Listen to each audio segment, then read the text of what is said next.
अंतर शक्ति के रहस्य।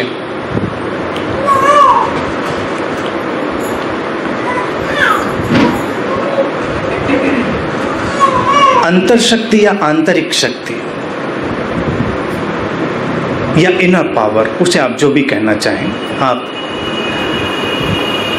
आंतरिक शक्ति के 3 आयाम हैं। पहला आयाम विचार का है, दूसरा आयाम ऊर्जा का है और तीसरा आयाम सजगता का। हमारे जीवन में जब इन 3 आयामों का एक संतुलन होता है, हमारा जीवन एक नई ऊंचाई पर उठ जाता है। आज हम पहले आयाम की बात करेंगे, विचार। विचार जितना मामूली दिखाई देता है, जितना ऑर्डिनरी दिखाई देता है, उतना है नहीं। ध्यान में हम निर्विचार की बात करते हैं, विचार शून्यता की बात करते हैं, विचार से परे जाने की बात करते हैं। वो ध्यान की अवस्था की बात है, वो अंतर शक्ति के तीसरे आयाम की बात है, सजगता की। लेकिन उस तीसरे आयाम को तब तक हम उपलब्ध नहीं हो पाते हैं जब तक इस पहले आयाम को, विचार को ठीक से जान और समझ नहीं लेते। मनुष्य एक प्रक्रिया है, मैन इज ए प्रोसेस, और ये प्रक्रिया कभी रुकती नहीं है। इस प्रक्रिया में या तो आप ऊपर जाते हैं या नीचे जाते हैं, ठहरते नहीं। जीवन में कहीं भी ठहराव नहीं है, या तो ऊर्ध्वगमन या अधोगमन। ऊर्ध्वगमन अर्थात ऊपर जाना, अधोगमन अर्थात नीचे जाना। यहीं पर हम उस बात को देखते हैं जिसे हम कहते हैं मनुष्य पशु और परमात्मा के बीच डोलती हुई एक अवस्था है, जिसे फ्रेडरिक नीत्शे लिखता है कि मनुष्य वो अवस्था है जैसे 2 पोल के बीच में एक रस्सी तनी हुई है और उस पर एक नट चलता है, करतब दिखाने वाला चलता है। नीत्शे लिखता है कि मनुष्य की यही स्थिति है, 2 ध्रुवों पर एक रस्सी तनी है और मनुष्य को उसके ऊपर, रस्सी के ऊपर संतुलन बनाकर चलना है। अब 2 ध्रुव कौन से हैं? नीत्शे इसे नहीं लिखता। 2 ध्रुव हैं पशु का और परमात्मा का। रस्सी तनी हुई है, तुम्हें संतुलन में चलना है। तुम पशु की ओर भी जा सकते हो, परमात्मा की ओर भी जा सकते हो। यहीं पर विचार आता है। तुम विचार से नीचे गिर सकते हो, विचारहीनता में जा सकते हो, तब तुम पशु की ओर लौट जाते हो। पशु अर्थात बंधन में। पशु का मतलब यह नहीं कि तुम जानवर हो जाते हो, जानवर तो अभी भी हो, एक किस्म का वैरायटी। वैज्ञानिक ऐसे ही तो विभाजित करेंगे तुम्हें। पशु पाश शब्द से बनता है, पाश अर्थात बंधन, बॉन्डेज। जब तुम विचार से नीचे गिरते हो, तुम एक बंधन में पड़ जाते हो। जब तुम विचार में स्थित होते हो, विचार का उपयोग करते हो, तब तुम मनुष्य बनते हो। तुम्हारा मन सक्रिय होता है और तुम मन की शक्तियों का उपयोग करके मन से पार जा सकते हो। फिर तीसरी अवस्था कि तुम विचार से ऊपर उठ जाते हो, विचार शून्यता के आयाम में चले जाते हो, तुम परमात्मा के आयाम में चले जाते हो। हर साधक की यही खोज है कि वो उस परमात्मा के आयाम में कैसे प्रवेश कर जाए, विचार से कैसे ऊपर उठ जाए। लेकिन तुम तब तक उससे ऊपर नहीं उठ सकते जब तक उसका उपयोग न जान लो। उसका उपयोग तो जानो, उसकी प्रक्रिया जानो, वो कहाँ से आता है, कैसे अपना काम करता है, कैसे तुम्हें निरंतर उलझाए रखता है। क्या कभी तुम इस पर ध्यान देते हो? अपने विचारों की प्रक्रिया पर क्या कभी किसी ने ध्यान दिया है? उनका उद्गम और उनका विसर्जन, उनका उठना, गति करना और उनका गायब हो जाना, ये प्रक्रिया ऑटोमेटिक है। तुम्हारा उस पर नियंत्रण नहीं है, बस प्रक्रिया चल रही है, तुम उसके शिकार होते हो। एक बार जो साधक विचार के प्रति जागता है, वो इस ऑटोमेटिक प्रोसेस से, इस स्वचालित प्रक्रिया से बाहर आता है। वो अब अपने मन का उपयोग करना सीखता है। अभी मन तुम्हारा उपयोग करता है, तुम मन का उपयोग नहीं करते। अभी विचार तुम्हारा उपयोग करते हैं, तुम विचार का उपयोग नहीं करते। कहीं से भी डोलता हुआ कोई विचार तुम्हारे भीतर आ जाता है, तुम उसके वशीभूत कुछ कर गुजरते हो और तुम्हें चारों ओर से तरह तरह के विचार दिए जा रहे हैं। तुम्हारा समाज, तुम्हारा परिवार, साहित्य, सिनेमा, विज्ञापन, हर ओर से भांति भांति के विचार हैं। तुम्हारा अपना विचार वहां पर खो जाता है।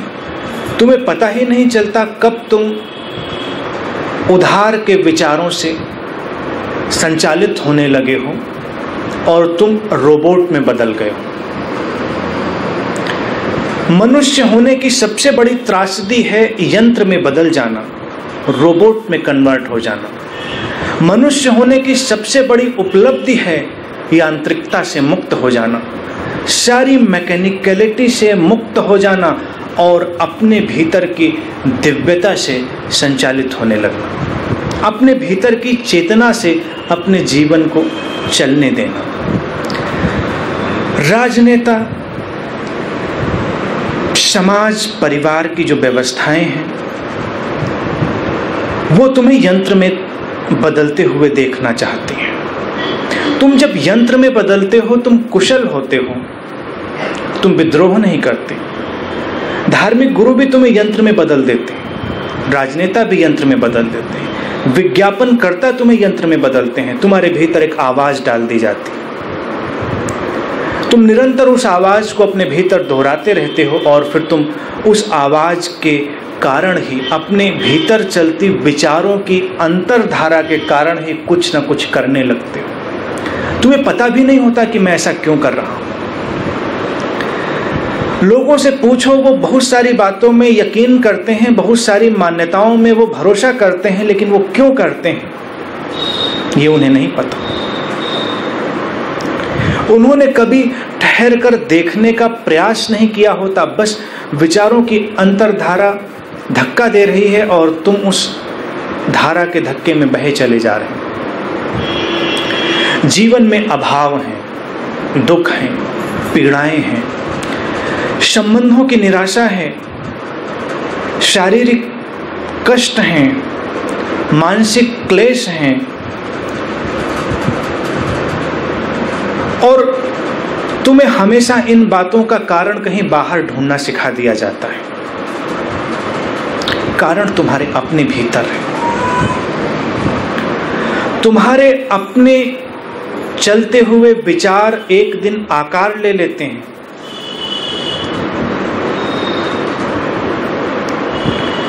तुम्हारे विचार स्वरूप ग्रहण कर लेते हैं, तुम्हारा जीवन बन जाते हैं। Your thought become things. विचार वस्तुएं बन जाते हैं, विचार पदार्थ बन जाते हैं, विचार परिस्थितियां बन जाते हैं। अब इस पर तो बड़ा वैज्ञानिक काम होता है। ये कोई फिलोसफिकल बात नहीं रह गई है, कोई दार्शनिक बात नहीं है। तुम्हारे विचारों की अपनी एक फ्रीक्वेंसी है, उनकी एक तरंग है, तुम्हारे विचारों की एक निश्चित ऊर्जा है। वो निश्चित ऊर्जा और वो निश्चित तरंग तुमसे लगातार बाहर निकल रही होती, लगातार तुमसे बाहर निकलकर बिखर रही होती।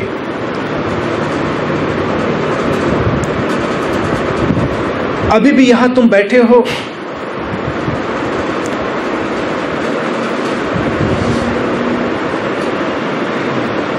अधिकतर लोगों के भीतर कोई न कोई अंतर्धारा चल रही, किसी न किसी प्रकार का विचार चल रहा है। बहुत कम मित्र यहाँ पर ऐसे होंगे जो अपने मौन में डूबे हैं और बस मुझे सुन रहे हैं, केवल आवाज़ उनके कानों से टकरा रही है और उनके भीतर एक शून्यता है, कम है। अधिकांशतः तुम मुझे सुनते हुए भी अपने विचारों में खोए हो और वो विचार एक तरंग तुम्हारे चारों ओर फेंक रहे हैं।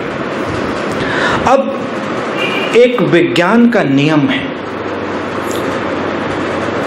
समान ऊर्जा को आकर्षित कर लेती है। Like energy attracts like energy. Like people attracts like people. तुम जैसे हो वैसे ही लोगों को अपनी ओर आकर्षित कर लेते हो। तुम जैसे हो वैसी परिस्थितियों को अपनी ओर आकर्षित कर लेते हो। आकर्षण, विचारों का जो एक महत्वपूर्ण गुण है वो आकर्षण का गुण है, अट्रैक्शन का। विचारों का एक मैग्नेटिज्म है, उनका एक चुंबकत्व है। तो तुम्हारे विचार अपने चारों ओर एक चुंबकीय आभा मंडल पैदा करते, एक मैग्नेटिक फील्ड पैदा करते हैं और उसकी तरफ वो सारे विचार खींचकर, आकर्षित होकर प्रवाहित होने लगते।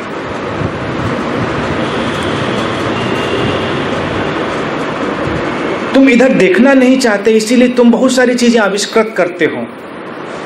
बाहर का कोई सहारा, बाहर की कोई बैसाखी, किसी और पर डाली गई जिम्मेदारी, तुम उन सारी बातों में उलझते हो क्योंकि तुम्हें लगता है कि तुम्हारा अपना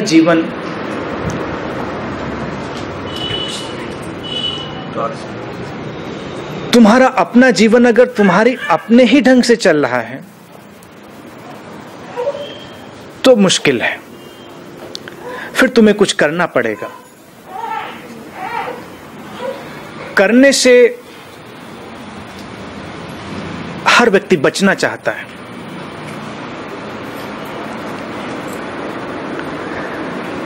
तुम कुछ करो, तुम्हें कुछ करना पड़े, इससे हर कोई बचना चाहता है। तुम्हारे भीतर विचार हैं, तुम्हारे अंदर या वो बाहर से डाले गए हैं या तुमने ही उन्हें जन्म दिया है, तो उनके ऊपर तुम काम कर सकते हो। अब बाहर का कोई सहारा नहीं। तुम अपने विचारों की व्यवस्था को बदलकर अपने जीवन की व्यवस्था को बदल सकते हो। यही एक गहरी अंतर शक्ति है। शक्ति क्या करती है? शक्ति तुम्हारे जीवन को बदल डालती है। जब जीवन में कोई बदलाव नहीं आता तभी तुम अपने को शक्तिहीन अनुभव करते हो।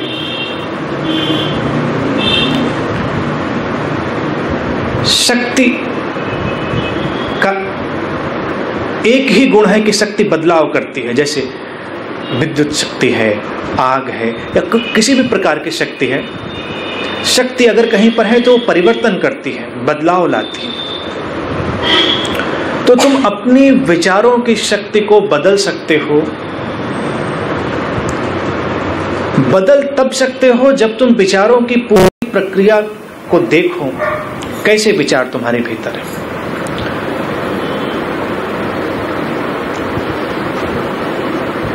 इसको प्रयोग में लाएंगे। इसे जब तक मैं इस विषय पर बोल रहा हूं, इसे अपने घर पर अकेले में ध्यान प्रयोग की तरह से करेंगे। आंख बंद करके बैठेंगे और अपने एक एक विचार को जाग कर देखेंगे कि वो कहाँ से उठ रहा है, कैसे जा रहा है, और कैसे एक विचार अपने साथ कई और विचार लेकर आ रहा है। विचारों की पूरी श्रृंखला, उसको जाग कर देखेंगे। संभव होगा तो उसे लिख भी डालेंगे, जो नहीं लिख पाएंगे उसे देखने का प्रयास जरूर करेंगे। अब जब तुम विचारों को देखने का प्रयास करोगे तो तुम्हें हैरानी होगी कि तुम्हारे भीतर अभावों के विचार हैं, तुम्हारे भीतर पीड़ा के विचार हैं, तुम्हारे भीतर घृणा के विचार हैं, तुम्हारे भीतर ध्वंस के विचार हैं। सारे की सारी नकारात्मकता तुम्हारे भीतर लगातार घूमती रहती है और तब वो उन्हीं को अपनी ओर आकर्षित कर लेती है।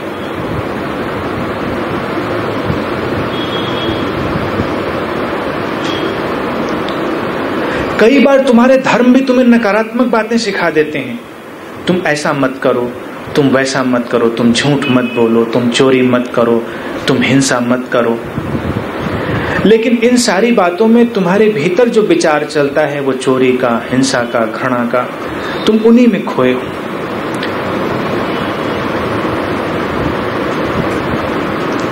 तुम सकारात्मक बातों की ओर भी जा सकते हो। विधायक पॉजिटिव बातें, प्रेम, शांति, मौन, करुणा, ये सकारात्मक विधायक भाव है। अब कोई व्यक्ति देखो जीवन में प्रेम पाना चाहता है, लेकिन प्रेम जब पाना चाहता है तो उसके भीतर जो प्रभावी भाव होता है वो प्रेम के अभाव का होता है, प्रेम की रिक्तता का। तुम अपने को प्रेम विहीन अनुभव करते हो, तब तुम्हें लगता है कि कोई हो जो तुम्हें प्रेम करे। दो बातें, प्रेम के अभाव का विचार और प्रेम तुम्हारे पास आए इसका विचार। तुम्हारा अवचेतन केवल तुम्हारे विचारों को ही पढ़ता है, क्या होना चाहिए क्या नहीं होना चाहिए वो उसे नहीं पढ़ता। जब अभाव का विचार तुम्हारे भीतर गहरा होता है तो प्रेम का अभाव तुम्हारे जीवन में आ जाता है। प्रेम अगर जीवन में चाहते हो तो प्रेम पूर्ण हो, अपने भीतर प्रेम के विचार रखें, लोगों से जुड़े, उनसे प्रेम करें, अभाव नहीं। अब यहां पर तुम्हें मैं कुछ और बातें भी बताना चाहूंगा जिनका धर्म से कोई विरोध नहीं है। तुम्हारी समृद्धि, तुम्हारा धन, भारतीय दर्शन में हम ईश्वर शब्द ही गढ़ते हैं ऐश्वर्य से, तो ईश्वरीयता ऐश्वर्य से विपरीत नहीं है। तुम ऐश्वर्यशाली हो सकते हो और ईश्वरीय भी हो सकते हो, और मैं ऐसी ही मनुष्यता देखना चाहता हूं जहां तुम्हारे पास दोनों बातें हों, समृद्धि भी और परमात्मा भी, ध्यान की सुगंध भी और धन की सुगंध भी, धन ध्यान से विपरीत न हो। अगर तुम अपने जीवन में समृद्धि की बातें लाना चाहते हो तो तुम अपने अंदर उतरकर अपने विचारों को जरा देखो, तुम्हें दिखाई देगा कि तुम्हारे विचार कितने टूटे फूटे हैं, अभावों से भरे हुए विचार, समृद्धि से विपरीत विचार। जो लोग तुम्हारे आसपास धन अर्जन करने में कुशल हो, कभी उनके पास बैठो और उनके जीवन की पड़ताल करो, तुम्हें दिखाई देगा कि उनके अंतर मन में एक वैभव का विचार है, समृद्धि का। वो विचार उसको आकर्षित कर लेता है।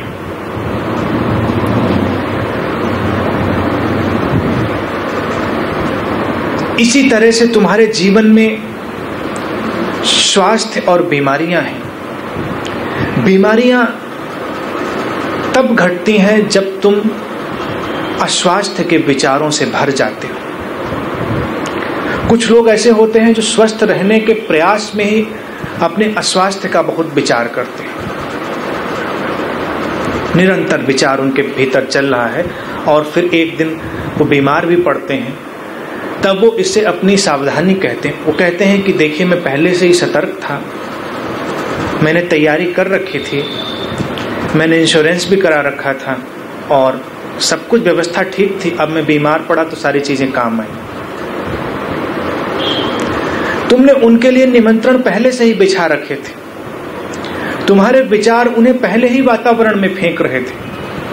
अब स्वास्थ्य का अर्थ क्या है? स्वास्थ्य का अर्थ है इस क्षण का आनंद लेना, इस क्षण का आनंद लेना। अभी हो यहां पर, अपने होने के आनंद में डूबो, वो स्वास्थ्य है। स्वास्थ्य ये नहीं है कि तुम्हारे हाथ पैर ठीक से मूव करते हैं, तुम्हारी आंखें ठीक से देखती हैं, सब कुछ फिट है, सब कुछ फिट है और जीवन में आनंद नहीं, उत्सव नहीं, तो तुम बीमार होने ही वाले हो।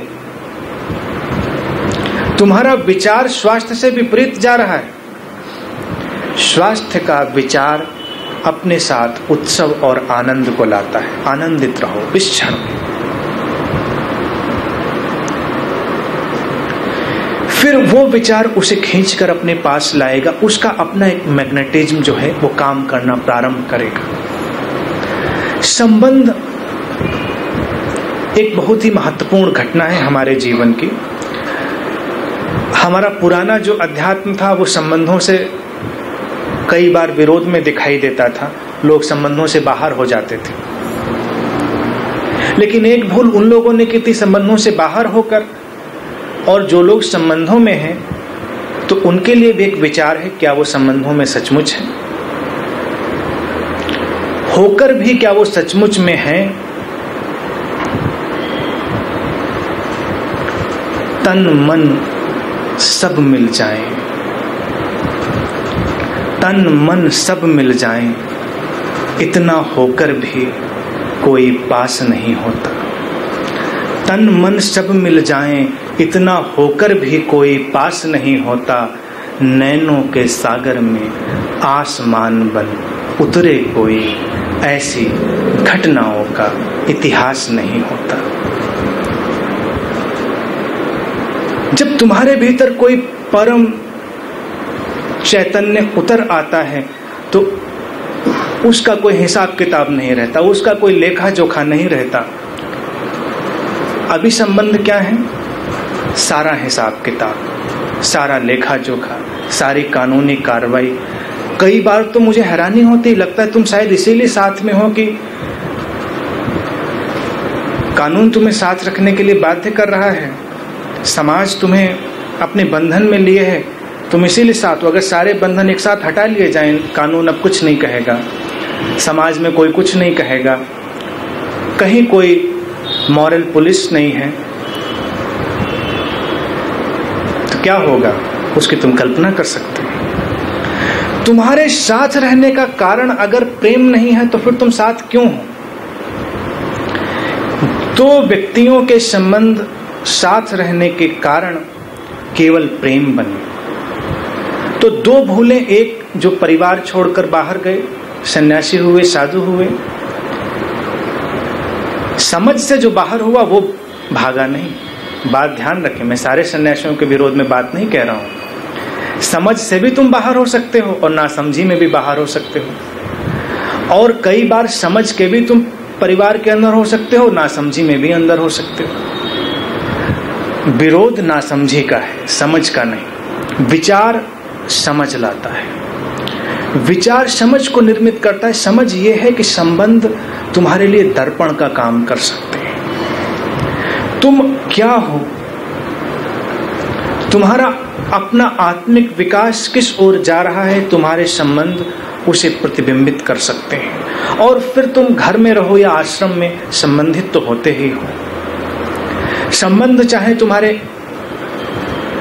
पारिवारिक नामों के हों, या गुरु शिष्य के संबंध हों, या मित्रों के संबंध हों, या साधकों के आपस के संबंध हो, संबंध तो है ही है। जब तक तुम हो संबंधित होकर ही रहोगे। लेकिन संबंध आज के समय की सबसे बड़ी त्रासदी है, क्योंकि उनसे विचार खो गया है। संबंध बड़े कमजोर से जान पड़ते हैं जहां प्रेम भी सीमित है, जहां भावनाएं भी सीमित हैं। तुम्हारे विचारों ने उन पर एक सीमा खींच दी है। इसीलिए मैं निरंतर कहता हूं कि तुम्हारा विचार तुम्हारी सीमा है। Your thought is your limitation. विचार चूंकि वस्तुओं की तरह से काम करते हैं, तो विचारों का अपना एक ढंग है, वो तुम्हें असीम में नहीं ले जा सकते, लेकिन सीमाओं में जो कुछ है उसमें वो चमत्कार कर सकते हैं। और अभी तो तुम सीमाओं से ही जूझ रहे हो। पहले सीमाओं से काम करना और सीमित के साथ व्यवहार करके सीमित के ऊपर उठना सीख लो, फिर तुम असीम की ओर भी जा सकते हो। सीधे असीम में छलांग लगाने को अगर मैं कह दूं, तो तुमने अगर सीमा को नहीं जाना है तो तुम छलांग कैसे लगाओगे? अगर तुम्हें कहा जाए नदी में छलांग लगाओ, तो तुम कहां से लगाओगे? नदी की एक सीमा है, उस सीमा पर आओगे, फिर छलांग लगा दो। तुम तैरना जानते हो अगर स्विमिंग पूल में, तो जंपिंग बोर्ड से तुम जंप करते हो, उस जंपिंग बोर्ड के थ्रेशोल्ड पे आते हो, उसके किनारे पर आते हो और छलांग लगा देते हो, तभी तो पूल में जाते हो। ऐसा थोड़े छलांग कहीं से भी लगा दोगे। नदी में डूबना भी चाहो तो तुम कहीं से भी छलांग तो नहीं लगा सकते ना, तुम्हें उस सीमा पर आना होगा। विचार सीमा है, ठीक है बात, लेकिन वो सीमा को तय करता है, सीमा का बोध देता है। इसीलिए विचार की पहचान आवश्यक है। तुम सुनते हो कि निर्विचार हो जाओ, विचार शून्य हो जाओ, तुम कहते हो छोड़ो विचार को, विचार की बात ही नहीं करेंगे, तो तुम विचार शून्य तो नहीं होते, विचारहीन जरूर हो जाते हो। सीमा नहीं आती, तुम कहीं धरती पर इधर उधर खिसट जाते हो। तो विचार की बात मैं आज इसलिए कर रहा हूं, कुछ दिन इस पर मैं रहूंगा, चर्चा करूंगा, ताकि विचार तुम्हारे जीवन के धरातल को एक स्पष्टता दे सके, तुम देख सको कहां कहां पर विचार का प्रवाह है और कहां पर विचार अपनी सीमाएं बनाता है। संबंध भी उसमें महत्वपूर्ण भूमिका अदा करेंगे, उन संबंधों को भी तुम निरंतर देखोगे। अभी जितने संबंध हैं वो सारे सीमित विचारों से निकले हैं। तुम प्रेम भी सीमाओं में करोगे। ज्यादा प्रेम में तुम यही तो बातें करते हो ना, केवल मुझी से प्रेम करना। सारे कसमें वायदे भी तुम्हारे यही होते हैं, क्या मुझसे प्रेम, किसी और से तो नहीं करते, और से भी करते हो तो मुझसे क्या करते हो? इतना कमजोर प्रेम। फिर आर्थिक सीमाएं भी हैं, तो कई बार लगता है वो एक इकोनॉमिक्स है। प्रेम समर्पण भी हो सकता है, धन उसमें केवल लुब्रिकेशन का काम कर सकता है, लेकिन कई बार संबंध केवल आर्थिक कारण पर ही निर्भर हो जाते हैं, और कई बार संबंध केवल एक दूसरे के उपयोग और एक दूसरे के शोषण पर ही आधारित हो जाते हैं। संबंधों की जो सबसे बड़ी त्रासदी है वो पारस्परिक शोषण की है, म्यूचुअल एक्सप्लॉयटेशन की है। इस बात से एक साधक ऊपर उठता है, एक दूसरे का सम्मान, एक व्यक्ति का पूरा सम्मान वो है उसके होने को स्वीकार करना। जब तुम किसी दूसरे के होने को पूरी गरिमा के साथ स्वीकार करते हो, तो वो तुम्हारे अपने होने का माध्यम बन जाता है। प्रेम जब ओवरफ्लो करता है तो उसमें जो कोई भी आता है भीगता है। प्रेम जब सीमित हो जाता है तो धीरे धीरे करके तुम बुझने लगते हो, तुम मंद पड़ जाते हो। प्रेम अग्नि की तरह से होता है, जलता है, और फिर उसके संपर्क में जो कुछ आता है उसे जलाता चला जाता है। वो एक लौ उठती है और बढ़ती चली जाती है। लेकिन जब तुम सामान्य संबंधों में प्रेम को देखते हो तो तुम्हें विचित्रता ये दिखाई देती है, लौ जलती तो है, फिर धीरे धीरे मंद पड़ती जाती, धीरे धीरे बुझती चली जाती, धीरे धीरे उस पर एक राख की परत जम जाती है, और लंबे समय के उपरांत तुम्हें ये ढूंढना भी मुश्किल हो जाता है कि यहां कोई आग भी थी। विचारों की स्पष्टता तुम्हें इस राख को झाड़ने में सहयोग देगी। तुम अपने भीतर चलते विचारों को पहचानोगे, देखोगे कि उनमें कौन कौन से भाव सन्निहित हैं, उपयोग के, सहयोग के, शोषण के, समर्थन के, एक दूसरे को आगे बढ़ने में मदद देने वाले या एक दूसरे को नीचे खींचने वाले। बहुत सारे विचार उसमें होंगे। इसे पहचानने की कोशिश करेंगे तो तुम्हारे संबंध भी रूपांतरित होंगे और तुम्हारे संबंधों के कारण जो तुम्हारे ऊपर बात घट रही होगी उसका दोष दूसरे को न देकर अपने अंदर उतर कर देखेंगे कि हो सकता है दूसरा तुम्हारे लिए दर्पण का काम कर रहा हो, तुम्हारे भीतर के ही किसी अभाव को, तुम्हारे भीतर की ही किसी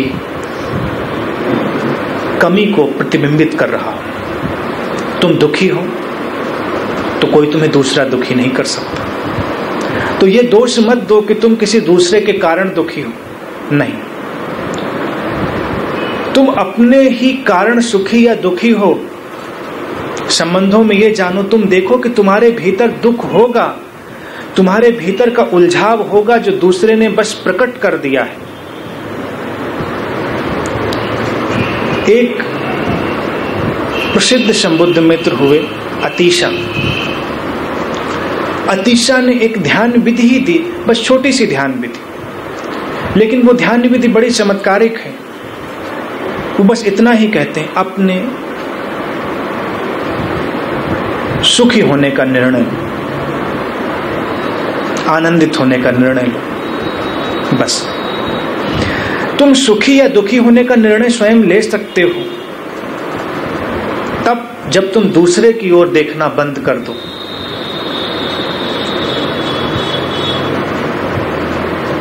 अभी तुम क्या बिल्कुल रोबोट ही बन जाना चाहते हो कि तुम्हारा रिमोट हमेशा दूसरे के पास रहे, दूसरा जब चाहे तुम्हें दुखी कर दे, दूसरा जब चाहे तुम्हें सुखी कर दे? फिर तो तुम बड़े ही यंत्र मानव हो जाओगे। अतीशा की विधि यहां पर तुम्हारे लिए एक अंतर्दृष्टि की तरह से तुम अपना निर्णय ले सकते हो कि भाई मैं शांत रहने का निर्णय लेता हूं, तुम्हारे किसी भी व्यवहार से मैं अशांत नहीं होऊंगा। अगर अशांति मेरे भीतर उठती है तो मैं उसे देखूंगा कि ये किस कोने में छुपी हुई थी जब उभर कर सतह पर आ रही। हमारे भीतर कौन से विचार थे जिन्होंने उसे मैग्नेटाइज किया था, उसे अपने भीतर खींच लिया था। तो तुम देखोगे कि मेरे भीतर अशांति का एक घना कोहरा छाया हुआ था और इसी कोहरे ने इस कोहरे को और आकर्षित कर लिया था। फिर तुम्हारे शांति के निर्णय ने एक नया विचार पैदा किया, तब तुम्हारे भीतर शांति के बादल भी, शांति के सफेद निर्मल बादल भी खींच कर आ गए। जिस जगत में तुम रहते हो उसी जगत में एक संबुद्ध व्यक्ति भी रहता है। तुम उससे प्रभावित हो जाते हो, जगत से वो नहीं होता, क्योंकि अब उसके निर्णय ने उसे एक नई व्यवस्था दे दी है। उसके भीतर केवल शांति है, केवल प्रेम है। हम अपने भीतर इन सारे विपरीत विचारों को रखते हैं। साधक की अनिवार्यता इस पूरी प्रवचन माला के दौरान इसे ध्यान प्रयोग की तरह से, चाहे मुझे स्मरण रखें, अतीशा को रखें या किसी भी संबुद्ध मित्र को, दृष्टि दूसरों से हटकर अपने ऊपर लाएं। अगर तुम किसी भी प्रकार की पीड़ा में, अभाव में, क्लेश में, संताप में हो तो तुम ही कारण होगे, कोई दूसरा कारण नहीं होगा। तुम्हारे विचारों की ही संरचना होगी जिसने तुम्हारे जीवन को ऐसा बना दिया होगा। उस संरचना को बदलेंगे, उस विचारों की तरंग को, उस फ्रीक्वेंसी को, उस मैग्नेटिज्म को बदलेंगे तो नई तरंगें पैदा होंगी।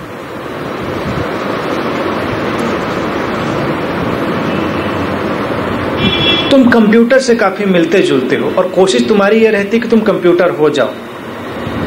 लोगों को अच्छा लगेगा अगर तुम वैसे हो जाओ, तो तुम एक क्लिक से सारे काम करोगे।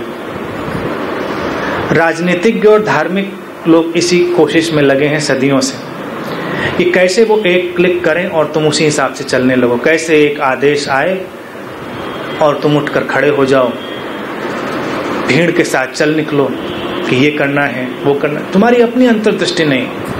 तो कंप्यूटर है, कुशल यंत्र है, उसकी अपनी अंतर्दृष्टि तो नहीं है ना, उसका अपना प्रोग्राम है, अपना सॉफ्टवेयर है। उस सॉफ्टवेयर में सारी ट्रिक्स हैं। तुम्हारे विचार तुम्हारे अंदर अपना एक सॉफ्टवेयर बना देते हैं।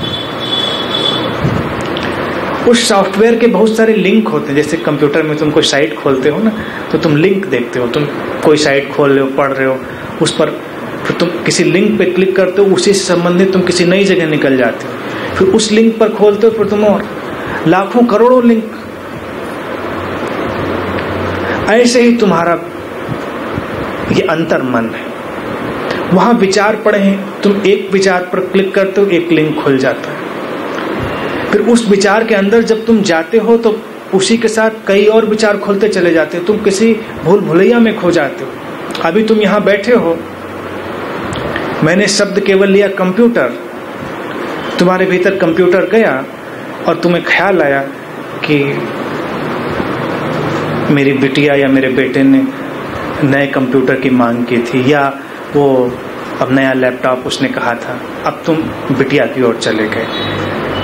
फिर बिटिया के साथ वो लिंक खुलते जा रहे हैं कि वो स्कूल में जाती है, स्कूल में टीचर है, टीचर से तुम्हारे अपने हैं। फिर घर आई थी, होमवर्क था, पत्नी के साथ नया लिंक खुल गया। तुम एक विचार को अपने अंदर जगह देते हो, फिर उस विचार से तुम्हें पता ही नहीं चलता ये क्या क्या खुलता चला जा रहा है। थोड़ी देर बाद तुम लौट के आते हो, फिर मुझे सुनते हो कि क्या कह रहे थे, और इस बीच कितने लिंक खुल गए। ऐसा विचार है। और तुम यकीन मानो कि जितने विचार तुम्हारे भीतर से गुजरे,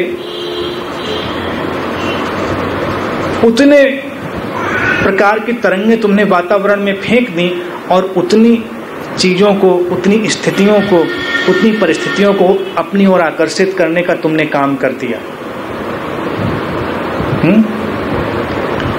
जब मैं कहता हूं तुम केवल सुनो, तो ये इसलिए है कि तुम अगर केवल सुनते हो तो तुम्हारे भीतर से तुम्हारे आत्मिक गुण की, तुम्हारे चैतन्य की तरंगें बाहर निकलती हैं, और तब तुम अस्तित्व से इस चैतन्य को अपनी ओर खींचते हो, दिव्यता को। दिव्यता अर्थात जो भी शुभ है, श्रेष्ठ है, श्रेष्ठ का ख्याल रखें।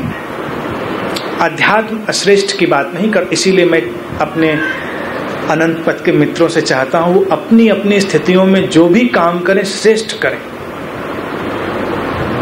ये उनका विचार बनेगा, इसमें प्रयोग करें, अच्छे से रहें। कपड़े पहने तो श्रेष्ठता से, शरीर को श्रेष्ठता से रखें। तुम मुझे प्रश्न देते हो लिखकर, तो कागज भी तुम्हारे पास जो सबसे अच्छा हो उसका उपयोग करें, बेस्ट पेपर। तुम्हारा प्रश्न इतना गया बीता तो नहीं है कि तुम कहीं भी लिख के दे दोगे। उस प्रश्न का कोई तो मूल्य होगा। तो तुम अपनी कीमती चीज क्यों नहीं उपयोग करोगे? अच्छा कलम, तुम्हारे पास जो सबसे अच्छा, और अपना सबसे अच्छा चेहरा ओढ़ कर आओ। हालांकि मैं ओरिजिनल फेस की बात कर रहा हूं, लेकिन जब तक तुम्हारे पास चेहरे हैं, तुम उन्हें नहीं गिरा पा रहे हो, तो कम से कम इतना करो कि अच्छा वाला ओढ़ो। तुम्हारे कलेक्शन में बहुत सारे चेहरे हैं, तो try to wear best face जब तक वो गिर न जाए। तुम मेरे साथ रहोगे तो एक दिन हम उसे भी गिरा देंगे, फिर तुम शून्यता के आयाम में प्रवेश कर जाओगे। तो हर चीज बेस्ट उपयोग करें। ध्यान श्रेष्ठ है तो सारी श्रेष्ठ चीजों को आकर्षित करता है। तो इस तरह से अपने जीवन को चलाएं। ये नए विचार डालना हो कि हर काम। अब जैसे पहले एक मित्र आते थे हमारे वहाँ, मैंने साधकों के लिए चाहा कि वो पहली तो एक चीज चाहिए, छोटी बात बीच में बोल रहा हूँ इस प्रवचन के, कि कोशिश करें कि एक सफेद कुर्ता पैजामा, सफेद सलवार सूट, सफेद साड़ी, या नियर टू उसके ऐसी अगर आप अपने पोशाक ले सकते हैं, उसके साथ आते हैं तो बहुत अच्छा है। एक मित्र आते थे, वो ट्रैक सूट पहन के ही आ जाते थे, वो टहलने निकलते थे कहीं पर और वो वैसे ही आ जाते थे। हालांकि ध्यान का ट्रैक सूट से विरोध नहीं है, लेकिन जब तुम टहलने के लिए ट्रैक सूट पहन सकते हो तो तुम अपनी साधना के लिए, अपने ध्यान के लिए कोई और कपड़ा नहीं पहन सकते। ये केवल विचार है।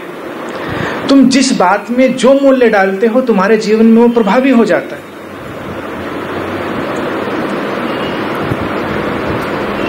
अभी तुम जब सिनेमा देखने जाओगे किसी मल्टीप्लेक्स में तो अपना अच्छा वाला कपड़ा पहन के जाओगे। तुमसे कहा जाए अनंत में ध्यान के लिए आना, कर चलते हैं, ऐसे ही चले जाते हैं, क्या फर्क पड़ता है।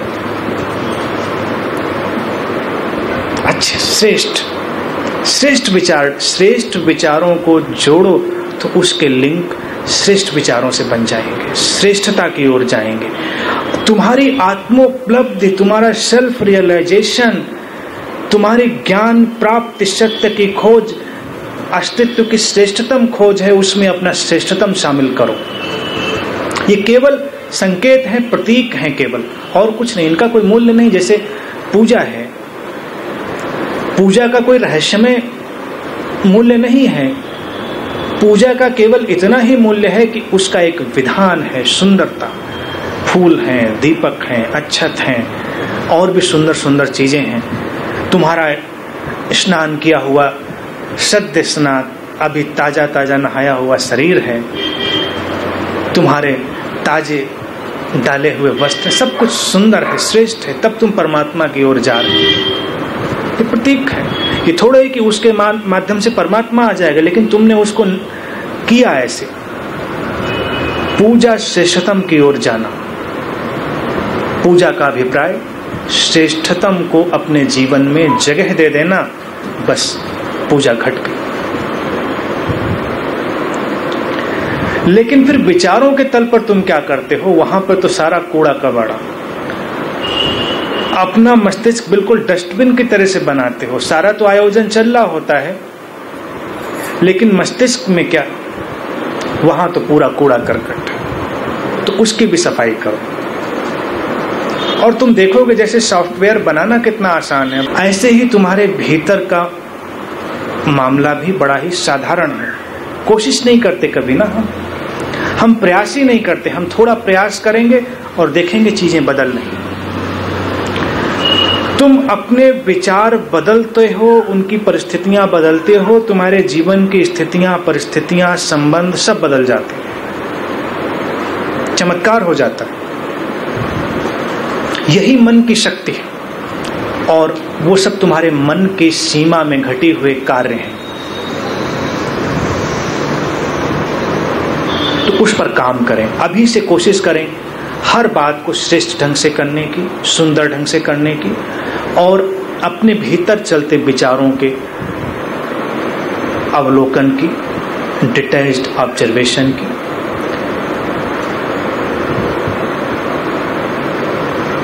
फिर कुछ परिवर्तन होंगे।